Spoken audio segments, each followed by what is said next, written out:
नमस्कार दोस्तों, हमारी टीम के द्वारा आपकी परीक्षा के लिए एक टेस्ट सीरीज़ को स्टार्ट किया है। जो ये टेस्ट सीरीज़ है ये स्पेशली लैंग्वेज टीचर के लिए है। इसी के साथ साथ ये जो टेस्ट सीरीज़ है net JRF set TGT PGT इत्यादि के लिए भी लाभदायक होगी। इसमें आपको 5 टेस्ट मिलेंगे और जितने भी टेस्ट होंगे ये सभी उच्च श्रेणी के होंगे। अगर आप लोग इस टेस्ट सीरीज को परचेज करना चाहते हो तो आप दिए गए नंबरों में संपर्क कर सकते हो। यहाँ पर आपको सिर्फ व्हाट्सएप मैसेज करने हैं, आपको वहाँ से रिप्लाई मिल जाएगा। तो चलिए आज की वीडियो का जो पहला प्रश्न है उसे देखते हैं। तो जो पहला प्रश्न पूछा गया है प्रश्न है, तो दोस्तों आज का जो पहला प्रश्न है ये है 42। पूछा गया है रीतिकाल के कवियों को आचार्य न मानने का कौन सा कारण इनमें से नहीं है। तो यहाँ पर जो सही विकल्प होगा तो वो होगा विकल्प बी है, इनमें कवित्व शक्ति का अभाव था। अगला प्रश्न है 43। पूछा गया है डॉक्टर नगेंद्र ने रीति ग्रंथकारों को किस प्रकार का आचार्य माना है। तो जो डॉक्टर नगेंद्र थे इन्होंने रीति ग्रंथकारों को कवि शिक्षक आचार्य माना है। यहाँ पर जो विकल्प ए है बिल्कुल उचित होगा। अगला प्रश्न है 44। पूछा गया है इनमें से कौन रीतिकाल का कवि नहीं है। तो यहाँ पर जो रीतिकाल का कवि नहीं होगा तो वो होगा विकल्प बी रस खान। बाकी याकूब खां, दूल्हा और बेनी कवि ये तीनों ही कवि रीतिकाल के हैं। आगे जो प्रश्न है 45 ये मिलान करने वाला है। यहाँ पर सूची 1 को सूची 2 के साथ सुमेलित करना है। तो चलिए मिलान करते हैं। जो देव है इनकी रचना है शब्द रसायन और जो भिखारी दास हैं इनकी रचना होगी काव्य निर्णय।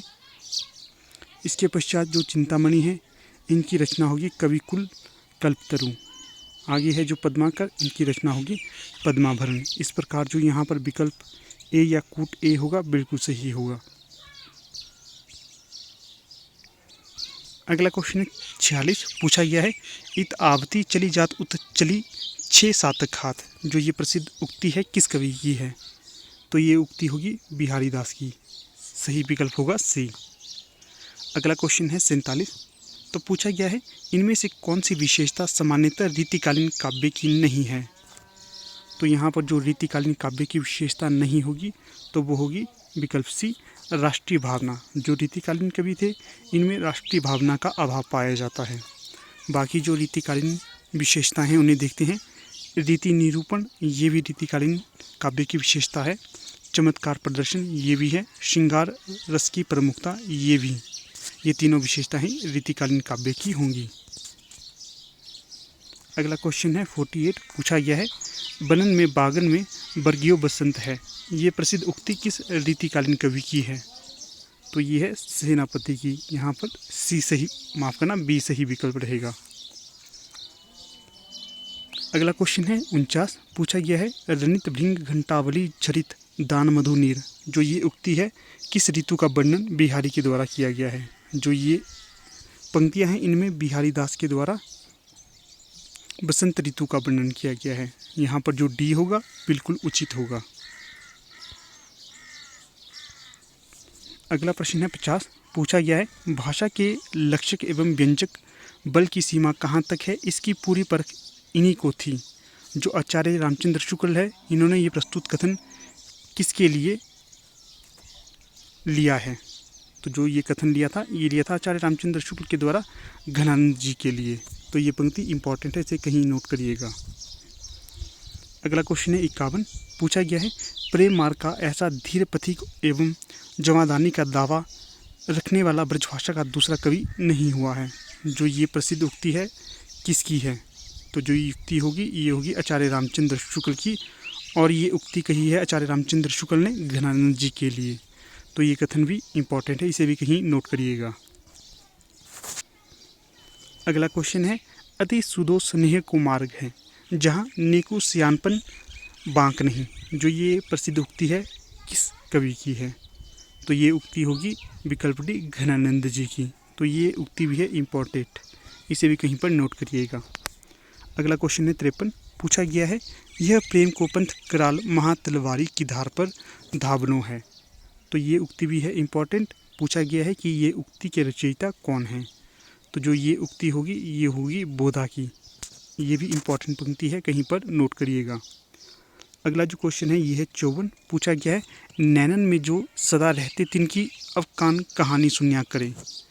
ये पंक्ति किस कवि की है? तो ये पंक्ति होगी आलम की। यहाँ पर जो विकल्प भी उचित होगा।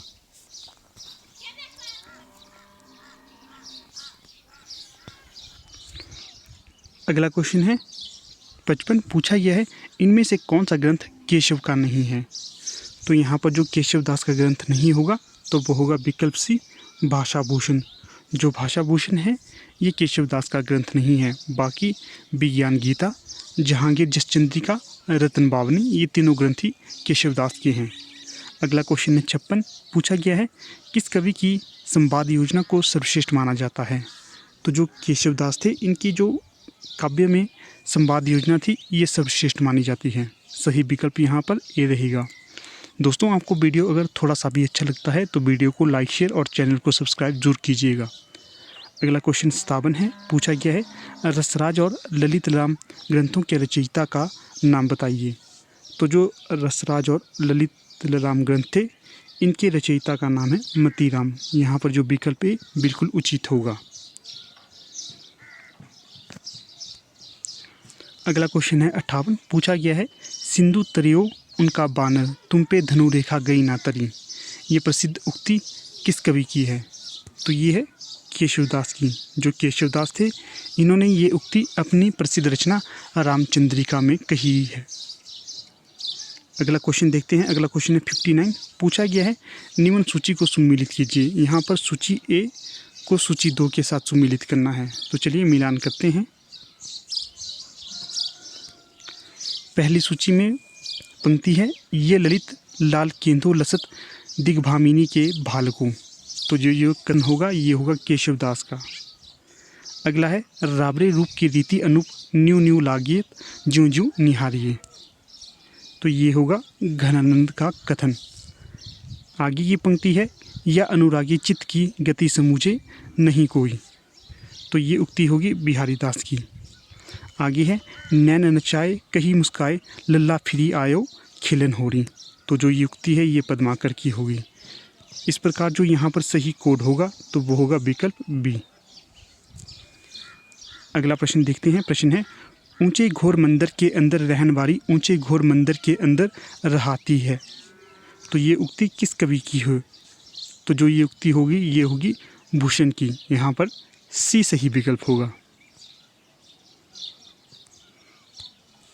अगला क्वेश्चन है भूषण का कौन सा ग्रंथ इनमें रीति ग्रंथ है? तो जो भूषण दास का रीति ग्रंथ होगा तो ये होगा विकल्प ए शिवराज भूषण। अगला क्वेश्चन है 62, पूछा गया है किस कवि की पालकी को बुंदेलखंड के एक शासक ने अपना कंधा लगाया था?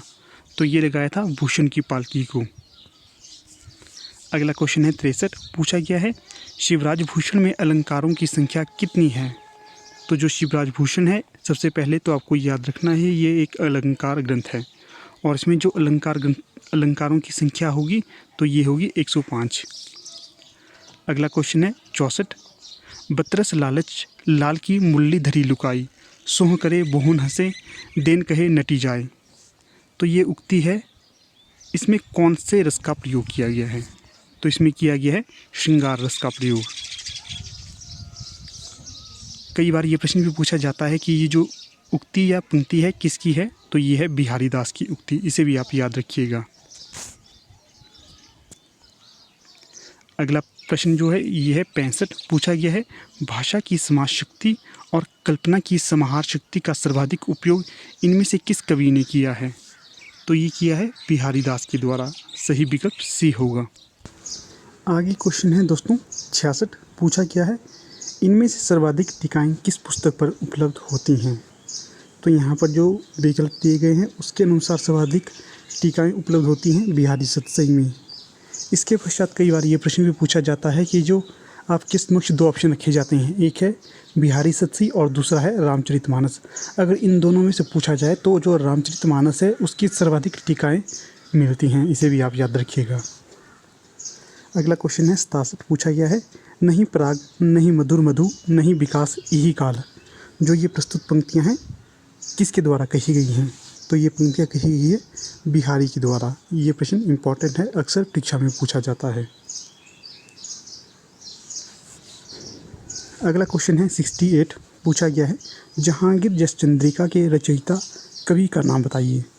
तो यहाँ पर जो जहांगीर जस चंद्रिका की रचना की है, ये की है केशवदास के द्वारा। सही विकल्प सी रहेगा। अगला क्वेश्चन है 69, पूछा गया है लक्षण ग्रंथकारों की परंपरा में अंतिम प्रसिद्ध कवि इनमें से कौन है? तो ये रहे हैं विकल्प बी, पद्माकर। जो पद्माकर थे ये लक्षण ग्रंथकारों की परंपरा में अंतिम प्रसिद्ध कवि रहे हैं, इसे भी याद रखिएगा, ये भी मोस्ट इम्पॉर्टेंट है। अगला क्वेश्चन है 70, पूछा गया है इश्कलता के रचनाकार का नाम बताइए। तो जो रचना है इश्कलता, इसके रचनाकार थे घनानंद। सही विकल्प डी है। अगला क्वेश्चन है 71, तो पूछा गया है तुलसी गंग दुओ भई सुकविन के सरकार। तुलसी गंग दुओ भई सुकविन के सरदार, ये प्रसिद्ध उक्ति किस कवि की है? तो ये उक्ति है भिखारी दास की। यहाँ पर जो सही विकल्प रहेगा सी। और ये प्रश्न भी इम्पॉर्टेंट है, इसे भी याद रखिएगा। अगला क्वेश्चन है 72, पूछा गया है पद्माकर कृत पद्माभरण का वर्ण्य विषय क्या है? तो सबसे पहले तो आपको याद रखना है कि जो पद्माभरण नामक ग्रंथ है ये पद्माकर का है, और इसका जो वर्ण्य विषय है यह अलंकार निरूपण है, इसे भी याद रखिएगा, यह भी मोस्ट इम्पॉर्टेंट है। अगला क्वेश्चन है 73, पूछा गया है रीतिमुक्त धारा में इनमें से किसे प्रमुखता मिलती है? ये मिलती है श्रृंगार रस के चित्रण को। सही विकल्प ए रहेगा। अगला क्वेश्चन है 74, पूछा गया है रीतिकाल के किस कवि ने श्रृंगार, वीर और भक्ति रस की रचनाएं लिखी हैं? तो ये तीनों प्रकार की रचनाएं लिखी हैं पद्माकर के द्वारा। इनके द्वारा श्रृंगार, वीर और भक्ति रस की रचनाएं लिखी हैं, इंपॉर्टेंट है, इसे भी याद रखिएगा। अगला क्वेश्चन है 74, पूछा गया है भाषा भूषण के रचयिता का नाम बताइए। तो ये प्रश्न भी मोस्ट इम्पॉर्टेंट है, अक्सर ये रचना परीक्षा में पूछी जाती है। तो जो भाषा भूषण के रचयिता हैं तो ये हैं जसवंत सिंह हैं। यहाँ पर जो विकल्प डी उचित होगा। अगला क्वेश्चन है 76, पूछा है इनमें से कौन सा कवि रीतिमुक्त धारा का नहीं है? तो जो रीतिमुक्त धारा में नहीं आएगा वो है रसलीन। बाकी बोधा, ठाकुर और आलम ये तीनों ही रीतिमुक्त धारा में आते हैं। हाँ दोस्तों, अगर आपको इस वीडियो का PDF चाहिए तो आप हमारे टेलीग्राम ग्रुप के साथ जुड़ सकते हो, वहाँ पर आपको इसका PDF मिल जाएगा। इसी के साथ आप हमारे व्हाट्सएप ग्रुप के साथ भी जुड़ सकते हो, इनका लिंक आपको डिस्क्रिप्शन बॉक्स में मिल जाएगा। आगे मैं आपको बता दूं, हमारी जो टीम है उसके द्वारा हिंदी साहित्य के 200 अति महत्वपूर्ण प्रश्नों को आपके समक्ष प्रस्तुत किया गया है। एक PDF तैयार की गई है जिसमें 200 अति महत्वपूर्ण प्रश्न हैं। अगर आप इस PDF को परचेज़ करना चाहते हो तो आप दिए गए नंबर पर संपर्क कर इस PDF को परचेज़ कर सकते हो।